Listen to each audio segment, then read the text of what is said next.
In this video, we'll cover how to use impression dies in the Tortolita hydraulic press. Whenever you're using impression dies in your hydraulic press, you want to make sure you're using them with a tool steel pusher. This is the round 2-inch tool steel pusher, and it just attaches to the upper platen with a magnet. You want to make sure it's fully centered, front to back, side to side, and make sure your spacers are centered as well. You should always use as many spacers as you can fit and still fit in your tools. This is the impression die that I'm going to press, and here I have a piece of sheet metal. It's 18 gauge, and I've cut it so that there is a border all the way around the impression. You want to have excess metal on all sides of the design. And then I'm going to press this with urethane. This is a small urethane piece, and ideally you want the urethane to be small enough to fit within the design area of the impression itself. Looks like I'm only able to fit one spacer with this stack, so I'm going to go ahead and remove one and then begin pumping the press. You want to make sure that the area that's receiving pressure is what's centered here in the press. Don't worry about the die itself being perfectly centered. Make sure that where you're pushing on the urethane or wherever you're applying pressure, that's what's centered. And I'm just going to keep pressing until I can't press with a single arm on the pump anymore. If it requires my body weight or two arms, I'm going to stop, release the pressure, take a look at what's happening under that urethane and see how we're doing, and then come back and press some more if I need to. So you can see I've got the depression of the design. I probably don't have a lot of detail yet.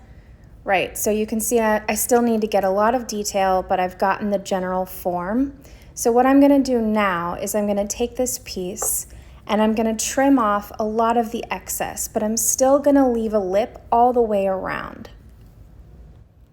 And I generally just do this with a pair of heavy-duty tin snips from the hardware store. You could also do it with your jeweler's saw or with a shear, whatever works best for you. I tend to keep a pair of these snips just right by the press for this reason. It makes it pretty quick. So I've left a border all the way around, but I've trimmed off a lot more of the excess, and that's going to make it easier for the metal to form down into the die.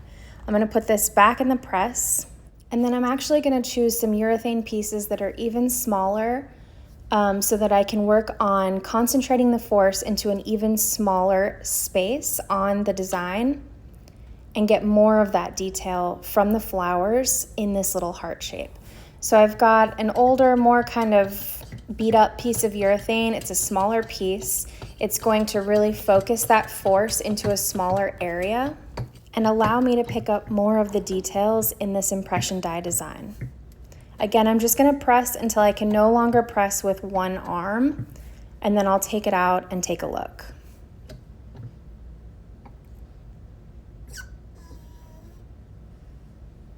So let's take a look here and see if we were able to pick up more of that detail. And usually you can tell on the back because the metal will kind of sink down into the die, and you can see if you're getting more of the detail.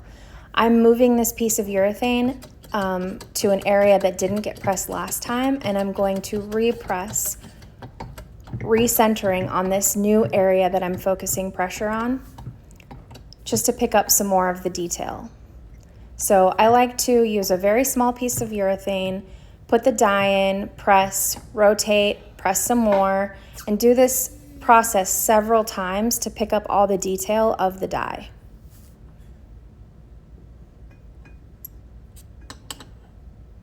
So I'm still not getting a lot of detail, which to me says I need to stop and anneal. I'm going to go anneal this metal, make it more malleable, and then come back and do some more pressing. All right, so this is my metal after annealing. I've pickled it, rinsed it, cleaned it, dried it. I'm ready to re-register it in the die and continue pressing more to get a little bit more of the details. I'm going to go back to this larger piece of urethane now and just see if I can force more of the metal down deeper into the die this way. Just pump up the press and then apply pressure just like before, making sure everything is centered.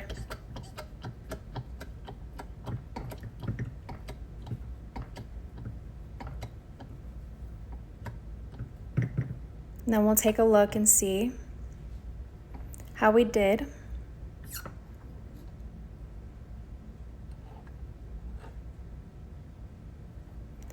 Kind of doing this heart in halves. So I did one side of the heart, moving the urethane to the other side of the heart, repressing.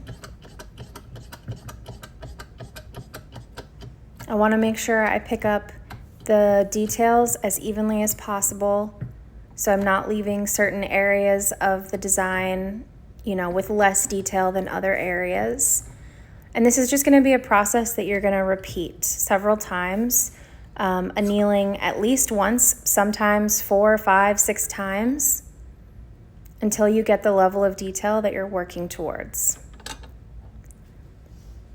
And sometimes your metal's going to get kind of stuck down in the die. That's a good sign that you're picking up a lot of detail. In that case, I will usually just get a chisel or a small bench knife to pop the design out of the die. So now if we look at this, we've got a lot more of the detail.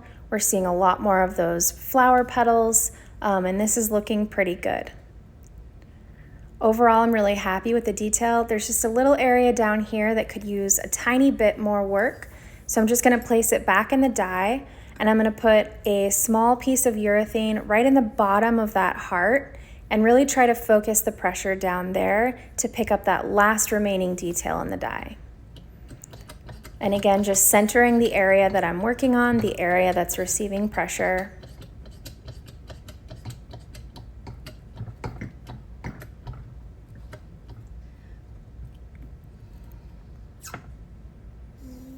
And then we'll take it out and take a look and see if we're happy with how this turned out.